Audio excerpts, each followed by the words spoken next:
حکومت مزید 6 ماہ تک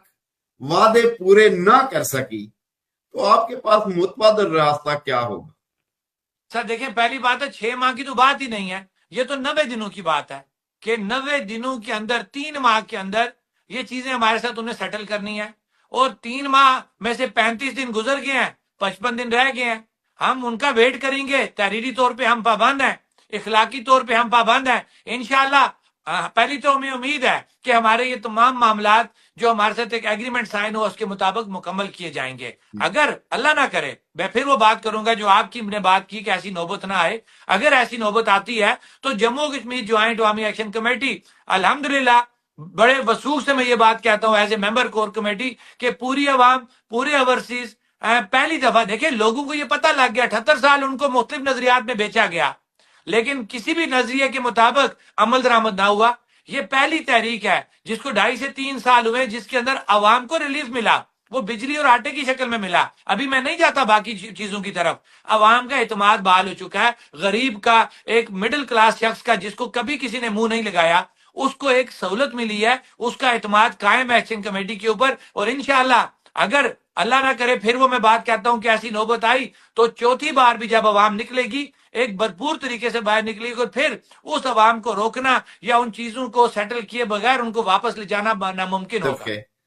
آپ اس چیز کو کیسے ڈیفینڈ کریں گے کہ آپ حق پر رکھیں کہ مہاجرین کی سیٹوں کو ختم کیا جائے؟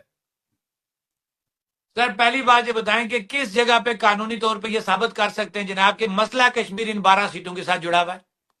یا کشمیر آپ یہ جو مسئلہ کشمیر ہے یہ 1948 سے سٹارٹ ہے، 47 سے سٹارٹ ہے، ٹھیک ہے، تو 12 سیٹیں تو بعد میں آئی ہیں، تو پھر پہلے مسئلہ کشمیر عوام میں تھا۔ آپ بات میری سمجھ رہے ہیں کہ 12 سیٹیں آپ کی یہ 70s کے بعد آئی ہیں اور فنڈز ان کے 2006 کے بعد آئے ہیں۔ تو مجھے یہ بات بتائیں کہ اگر یہ 12 سیٹیں مسئلہ کشمیر کو چلانے کے لیے اہم تھی تو پھر 1947 کے بعد یہ 12 سیٹیں کہاں تھی؟ پہلی بات تو یہ آ گئی کہ 12 سیٹوں کا کوئی قانونی طور پہ اس مسئلہ کشمیر سے کوئی تعلق نہیں ہے۔ آپ کو اگر اتنا ہی مہاجرین کے ساتھ لگاؤ ہے تو پھر یہ بتائیں کہ جو 1999 کے مہاجرین یہاں پہ آئے ہوئے جو کیمپوں میں ذلیل و خوار ہو رہے ہیں، آپ ان کی آباد کاری کیوں نہیں کرتے؟ آپ ان کے بچوں کو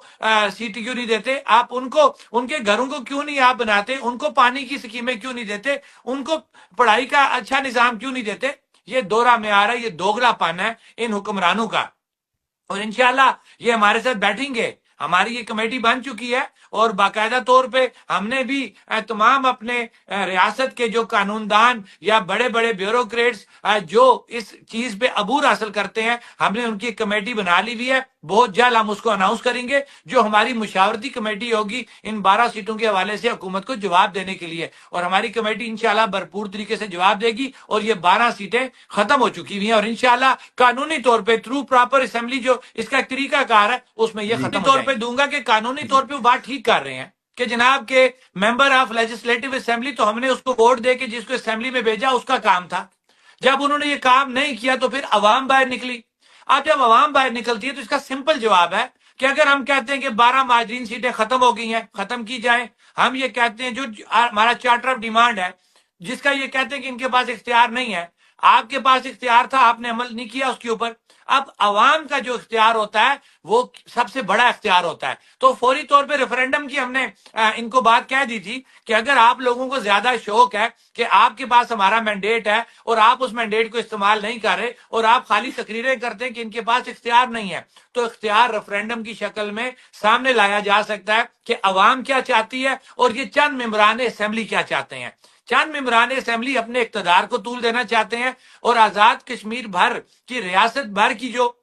عوام ہے باشمول ہمارے اوورسیز بھائی وہ تمام ایک پیج پہ کھڑے ہیں اور ان کا یہ مطالبہ ہے کہ فی الفور یہ 12 جو سیٹیں ان کو قانونی طور پہ ختم کیا جائے، اور اسی طریقے سے حق حکمرانی، حق ملکیت، حق حکمرانی کو تسلیم کرتے ہوئے جتنے بھی پروجیکٹس ہیں ان کے ایگریمنٹ ریاستی حکومت سے کیے جائیں۔ یہ کام ان کا تھا جن کے پاس مینڈیٹ تھا، جب انہوں نے اپنے مینڈیٹ کے مطابق کام نہیں کیا تو پھر یہ عوام کا مینڈیٹ ہے جنہوں نے آپ کو اسمبلیوں میں بھیجا کہ آپ نہیں یہ کام کر سکے، اب عوام سڑکوں پہ آ کے اپنا مینڈیٹ استعمال کرتے ہوئے ان چیزوں کو حل کروا یہ بھی کہا گیا کہ جو جوائنٹ عوامی ایکشن کمیٹی ہے وہ وزیر اعظم انوار الحق کی بھی ٹیم ہے، ایسے الفاظ بھی کہے گئے۔ بالکل کیا کہیں کوئی سیاسی مصلحت اس میں پائی جاتی ہے؟ سر دیکھیں، وزیر اعظم ہمارے لیے کوئی بھی ہو، وہ ایک خود انہوں نے کہہ دیا کہ ہم مورے ہیں، ہم ربر سٹیمپس ہیں، ہماری کوئی اپنی حیثیت نہیں ہے، ہمارے فیصلے کوئی اور کرتا ہے۔ تو انہی کے بیانات کو سامنے رکھتے ہوئے جو ہمارا اپنا ایکسپیرینس ہے لائف کا، کہ ان کی اپنی کوئی حیثیت نہیں ہے، ان کے فیصلے کہیں اور سے ہوتے ہیں۔ وہ وزیر اعظم انوار الحق ہو یا کوئی اور ہوگا، ہمارے لیے وہ وہی ایک ربر سٹیمپ وزیر اعظم ہے کہ جس کی اپنی کوئی حیثیت نہیں ہے، فیصلے کی اختیار کسی اور کے پاس ہے۔ تو یہ بات کہنا کہ ہم حکومت کو ریلیف دے رہے ہیں، حکومت کو ریلیف نہیں دے رہے، ہمارا ایسے کوئی انٹرسٹ نہیں ہے۔ ہمارا اسی ایگریمنٹ کے مطابق یہ طے ہوا تھا کہ ہر 15 دنوں کے بعد اجلاس بلایا جائے گا اور اس کے منٹس آف میٹنگ پبلش کیے جائیں گے۔ اب پہلا اجلاس ہمارا ہو گیا، دوسرا اجلاس ہمارا 15 تاریخ کو طے شدہ ہے،